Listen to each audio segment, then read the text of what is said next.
The median American between ages 55 and 64 has saved approximately $134,000 for retirement. That's the Federal Reserve's own number from the 2022 Survey of Consumer Finances. And here's the layer nobody mentions. A meaningful chunk of the people in that statistic have been contributing to a retirement account for 20 plus years, have a vague plan, and describe themselves as pretty responsible with money. The 4 problems I'm about to show you aren't character flaws. They're structural mechanisms that run silently in the background, compounding in the wrong direction while everything on the surface looks like normal adult financial behavior. And 2 of them actually get worse the more your income grows. That's what makes them expensive, and that's what makes them worth your full attention right now. Here's what this video is actually about. Not discipline, not motivation. I'm going to show you the math, the behavioral psychology, and in one case, the specific industry structure that is built deliberately with intent to ensure you never see the full cost. Because these 4 signs are not independent problems. They form a closed loop. Once you see how they connect, the whole machine becomes obvious in a way that is genuinely clarifying and annoying, but mostly clarifying. By the way, I built a free early retirement calculator because most online ones are mathematically wrong. They ignore fee drag, behavioral loss penalties, and sequence of returns risk, which are the 3 things that actually determine outcomes. It uses BlackRock and Vanguard's own modeling frameworks to find the weak points in your plan. And I only ask for your email to send the report, so I don't store any of your financial data. Link is in the description. Now here is the central thing to hold in your mind through this entire video. Picture a speedboat with 4 anchors dragging behind it. Not enormous anchors, small ones, maybe 40 pounds each. Individually, none of them stops the boat. But all 4 together, at full throttle, you are burning fuel, churning wake, and moving at roughly 1/3 of your potential speed. And here's what gets me about this image. The boat still feels like it's moving. You feel the engine, you feel the wind. Nothing announces itself as catastrophically wrong. That is the psychology of slow financial failure. It doesn't feel like failure, it feels like progress. That's a little slower than you'd like. Each of the 4 signs is one of those anchors. And the reason I call them signs rather than mistakes is that every single one of them, from the inside, looks like a responsible adult financial decision. That's the trap. In a few minutes, I'm going to show you the 3rd sign, which is where smart people get tripped up the most. But first, here's the sign that finance channels almost always describe wrong because they identify the symptom and miss the mechanism entirely. Sign number 1. Your savings rate has never actually grown. Not your savings balance, your savings rate. The percentage of gross monthly income that moves into wealth-building assets. And here is the uncomfortable reality. For most people in their late 30s and 40s, this number is nearly identical to what it was in their mid-20s. Income has risen. Lifestyle has risen. The gap between them, the actual fuel for compounding, has stayed flat. There's a story that captures this more precisely than any abstract statistic. There's a guy, call him David, 41 years old, project manager at a logistics company in Columbus, Ohio. In 2014, he was 30, making $58,000 a year, saving roughly 6%, about $3,500 annually. Today, he makes $95,000. His savings rate is still 6%. When his income jumped at 33, he leased a better car. At 36, he moved to a larger apartment. At 38, he and his wife bought a house with a payment that felt appropriate for their income. None of those decisions felt reckless. Each one was proportional to where he was in life. That is the mechanism, not extravagance, calibration. The brain continuously updates what normal looks like based on available income, and normal consumes income. This is lifestyle inflation. But I want to be precise about what makes it expensive. It isn't recklessness. David doesn't feel like he's overspending. He feels like he's living correctly for a 41-year-old making $95,000. He is, and that feeling is costing him $400,000 in compounding over the next 2 decades. There's a behavioral economics concept worth understanding here, called positional consumption. Robert Frank at Cornell has studied this for decades. The finding, as income rises, the peer reference group people benchmark their lifestyle against rises in parallel. David in Columbus isn't comparing his current lifestyle to what he needed at 30. He's comparing it to what his colleagues and neighbors have at 41. Their lifestyle has grown at roughly the same rate his has. The bar moved. He cleared it. The savings rate didn't budge. Now, here is the reversal that this whole sign is actually about. You think the problem is that you need to earn more. Every finance channel agrees with you. Get a raise. Start a side hustle. Grind harder. More income is the solution. But here's what the data shows. American median household income, adjusted for inflation, grew by roughly 30% between 1995 and 2022. Median retirement savings at traditional retirement age, also roughly 30% above where they were in the same period in real terms. The income grew, the wealth didn't disproportionately follow. Because the mechanism for converting income into wealth, the savings rate never changed. The problem was never income. It was always allocation rate. I think about the path from zero to serious money in 3 phases. Phase 1 is traction, getting your savings rate to 20% of gross and holding it there long enough to build a meaningful base. Phase 2 is launch, the point where your existing portfolio generates annual returns that rival your annual contributions. So the machine is partly fueling itself. Phase 3 is escape velocity. When your portfolio grows in a good week more than you earn in a month, and your labor income becomes secondary to your capital's income, most people never leave phase 1. Not because they can't generate the income to fund phase 2, but because the lifestyle calibration problem keeps resetting the savings rate before the base gets big enough. The math here is not subtle. You make $80,000 a year.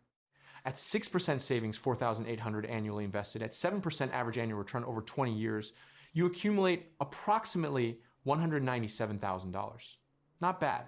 But at 20% savings, $16,000 annually, same 7% return, same 20 years, you accumulate $656,000. 3 times the savings rate produces more than 3 times the wealth. That's the compounding multiplier. It does not care about your feelings about it. The mechanical fix is not motivational. You automate the transfer to your investment account before any other expense is considered. Not after bills, not out of what's left first. The investment contribution is the non-negotiable constraint, and your lifestyle adjusts around it. Most people do the reverse. Treat lifestyle as fixed and investment contributions as whatever remains. Flipping that one architectural decision changes the 20-year trajectory by several $100,000. You're still dragging the anchor. Now stay with me, because the next one is where the industry genuinely earns its money. And I mean that in the most literal way possible. Sign number 2. You're paying fees you've never actually added up. This isn't the generic fees are bad speech. I want to give you the real number, tell you exactly where the fees hide, and explain why the hiding is the deliberate business model. Start with fund expense ratios. You have $200,000 invested. Fund A charges 1% annually in total expense ratios. This is a typical actively managed mutual fund, which is what millions of Americans are defaulted into in workplace retirement plans. Fund B charges 0.07%, a Vanguard or Fidelity total market index fund. The annual difference sounds minor, roughly $1,800. Over 30 years, at a 7% gross return, Fund A grows your $200,000 to $1,148,000. Fund B grows it to $1,522,000. The difference is $374,000 paid as a fee to a product that, according to the S&P SPIVA report, which compares active fund performance to their benchmarks twice annually, underperforms the index in more than 80% of cases over 15-year periods.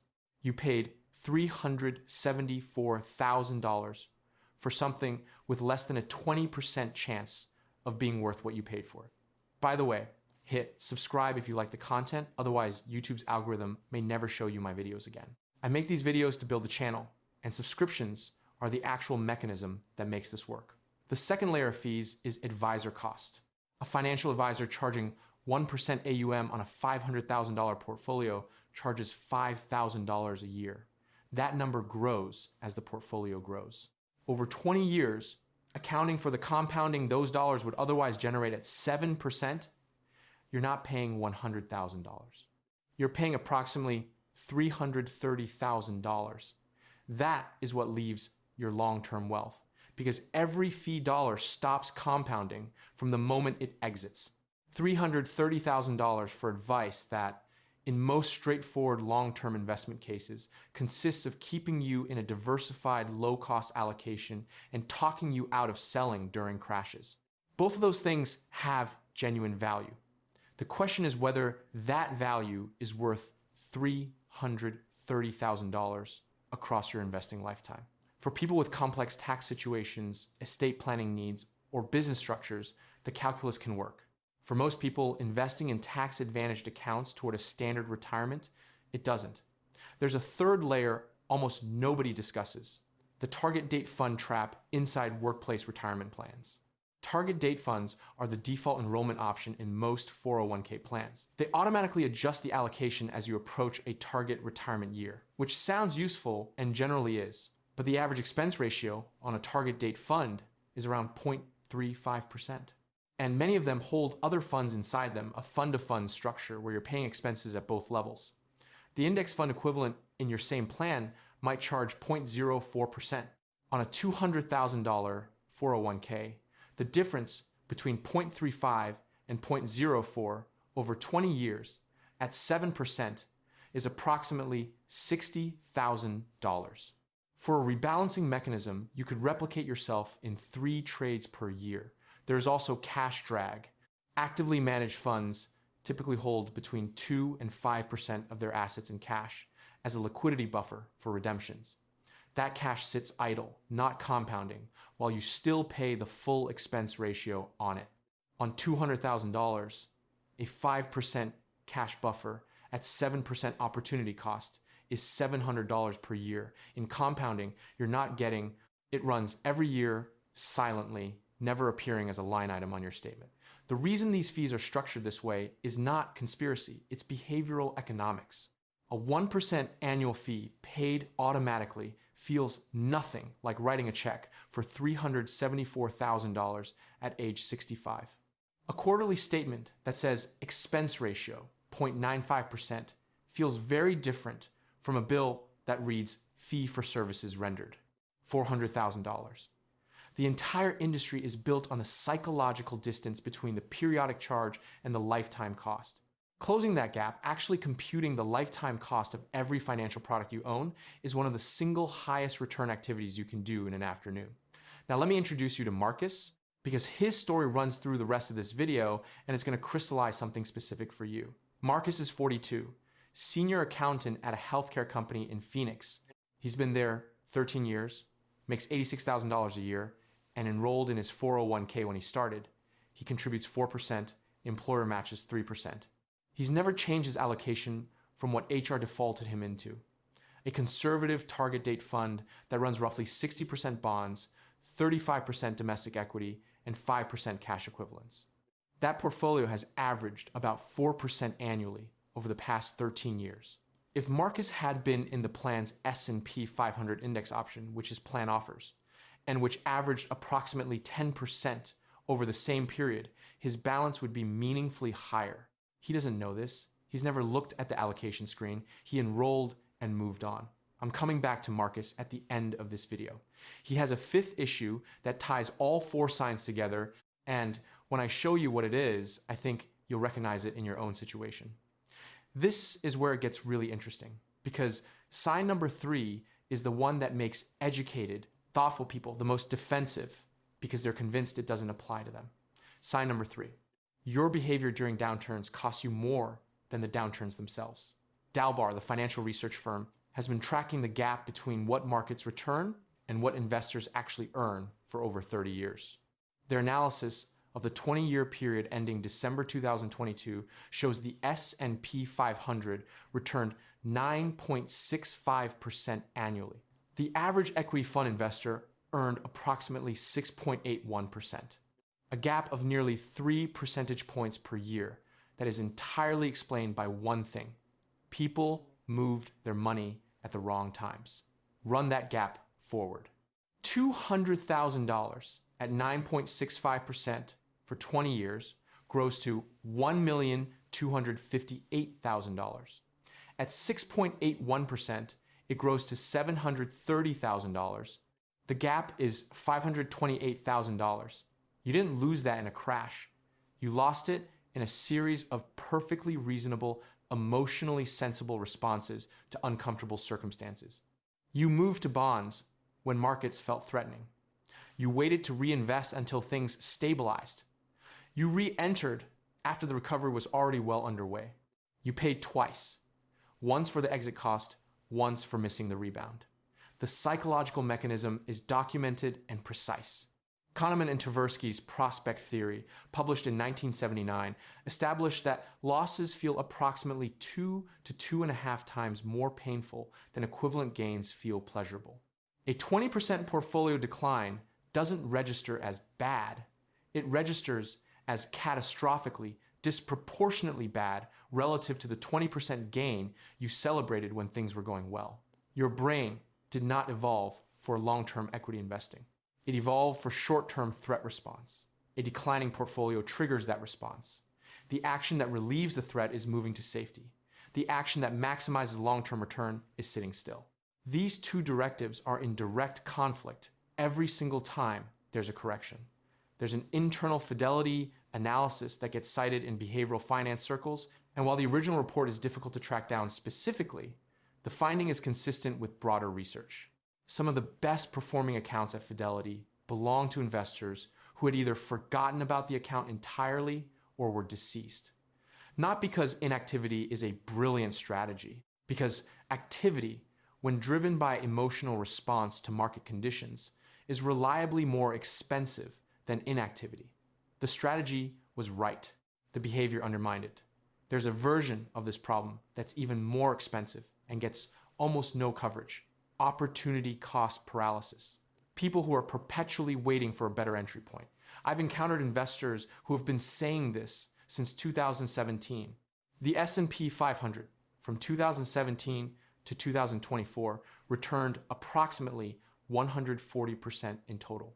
Every month spent waiting for the market to pull back before investing was a month of that 140% they didn't capture. The market timing graveyard is full of people who were directionally right, yes, pullbacks happen, and catastrophically wrong about timing. Being wrong about timing in a compounding environment is more damaging than being wrong about direction, because the clock never stops running in either case. There's also a third version, specific to people approaching retirement age: sequence of returns risk. If you experience large portfolio losses in the years immediately before or after you begin drawing down, say, ages 58 to 65, those losses are structurally more damaging than losses earlier in your career because you don't have 20 more years of contributions to average them out. This is why emotional behavior intensifies with age. The closer you are to needing the money, the more a drop feels like a genuine emergency, and the higher the structural damage if you respond to it by repositioning to cash. The solution isn't to de-risk into cash as you approach retirement. It's to build a liquidity buffer, 1 to 2 years of projected expenses in a high-yield savings account, so that a market correction never forces you to sell at the bottom to fund your life. Someone once told me they've been actively managing their own portfolio since 2001. I research every position, they said. I check the charts every morning. They had averaged 5.2% annually over 23 years. The S&P 500 averaged about 9.8% over the same period.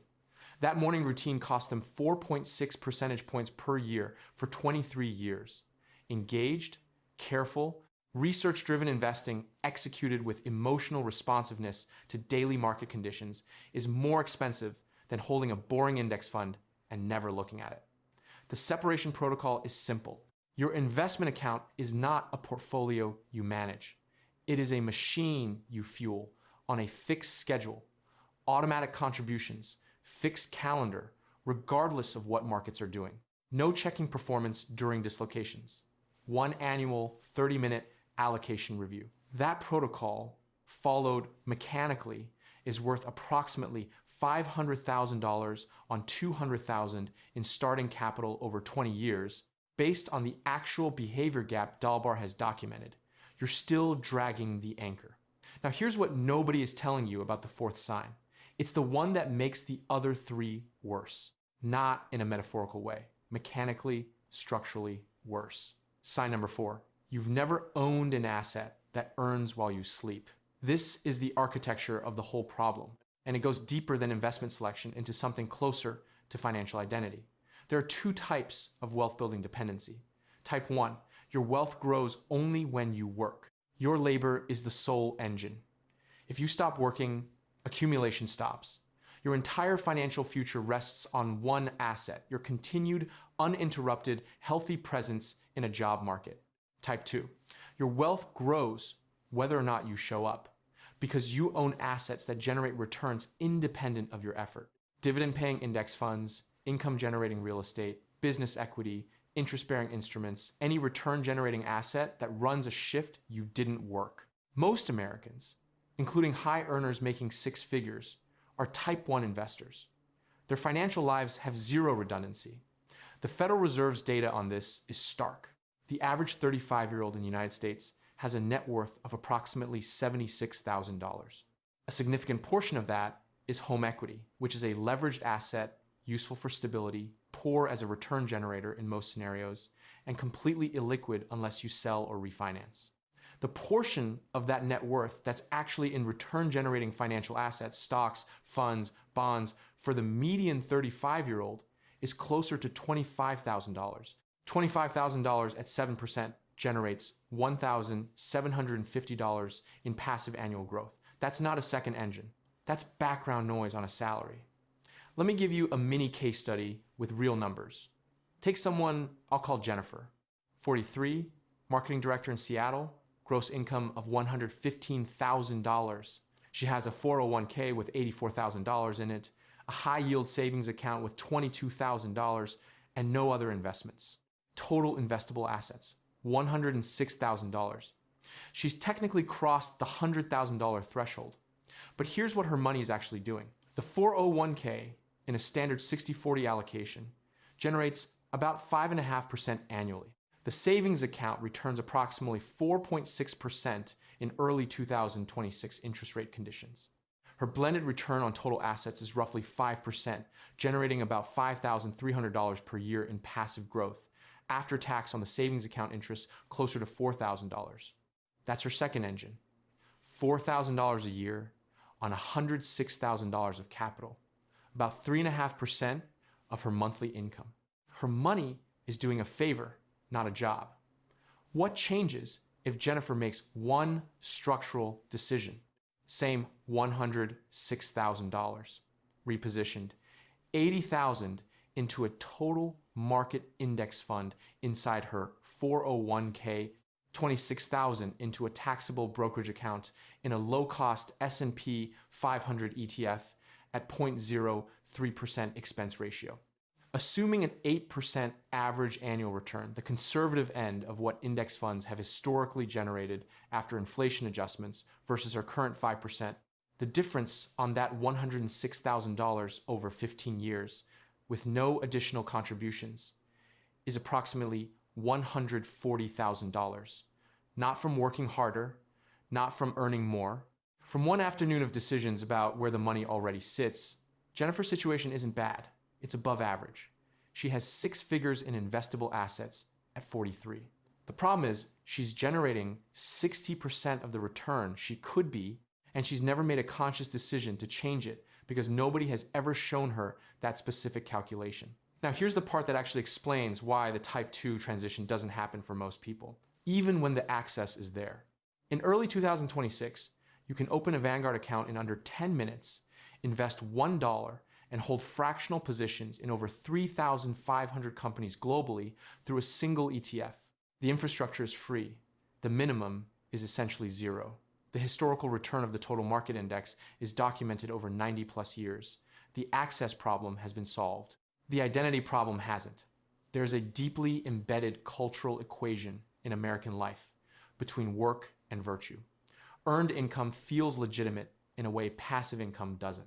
I've watched people spend dividend checks they would never spend the equivalent paycheck on because the dividend doesn't feel earned in the same way, so it doesn't feel like real money. I've watched people delay opening brokerage accounts because investing seems complicated when the actual complexity is approximately 20 minutes of setup. And I've watched people who have crossed $100,000 in assets treat it as something to cautiously manage rather than a system to systematically scale, because owner is a different identity than earner, and identity shifts are uncomfortable in ways that are easy to underestimate. I've been investing my own capital for over a decade, multiple hundreds of thousands of dollars, real money with real stakes, running businesses, working alongside accountants and fiscal lawyers who think about money structurally every day. The moment I stopped thinking about my investment portfolio as a savings account I was responsible for and started thinking about it as a workforce, I was managing people I was employing who worked shifts. My relationship to every financial decision changed. It stopped being about sacrifice and started being about deployment. Where does the next dollar work best? That mental reframe is worth more than any specific fund choice you'll ever make. An investor once told me he'd been too scared to put money in the market since 2008. He said he'd been watching the S&P 500 carefully the whole time, waiting for the right moment. The S&P 500 returned roughly 500% from the market bottom in March 2009 to the end of 2023. He watched all 500% from the sideline. That's not a horror story about markets. That's a story about what the return on fear actually is. You're still dragging the anchor. Now, let me close Marcus's story because I promised I would, and because it does something the case studies can't do. It shows what the combined weight of all four signs looks like in a single real trajectory. Marcus at 42 has all four anchors. Savings rate of 7%, that has never changed in 13 years. A conservative default allocation returning 4%. He's never reviewed his expense ratios. And he's never actively chosen to own an asset optimized for long-term growth. He owns what HR enrolled him in a decade ago without updating it once. Looking forward 20 years to age 62. On his current trajectory, contributing 7% at 4% return, he accumulates approximately $325,000 by retirement.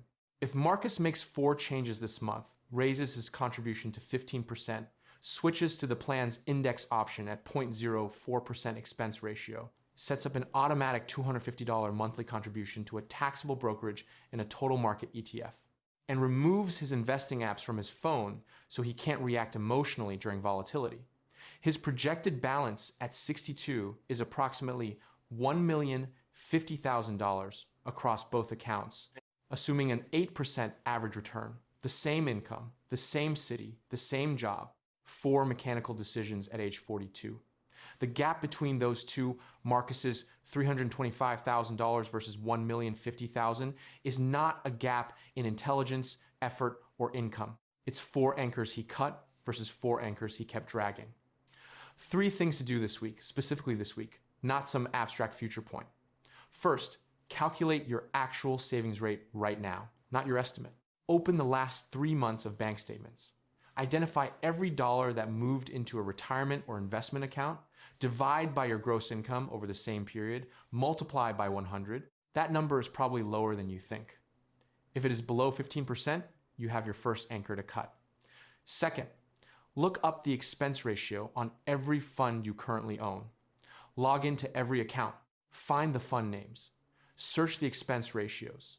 If anything is above 0.25% and you cannot specifically articulate why it isn't an index fund alternative, switch it. This takes under an hour, and the compounding benefit over your investing lifetime is conservatively $300,000 or more. Third, set up 1 automatic transfer to a taxable brokerage account before the end of this week, not next month, this week, even $100. The amount is not the point, the mechanism is. You are installing a system, and systems compound in both directions. Neglect compounds just as reliably as discipline does. just with a different outcome. Lazy investing built more fortune than crypto memes. And the most expensive financial decision you will ever make is the one you're still calling something you'll deal with when you have more time.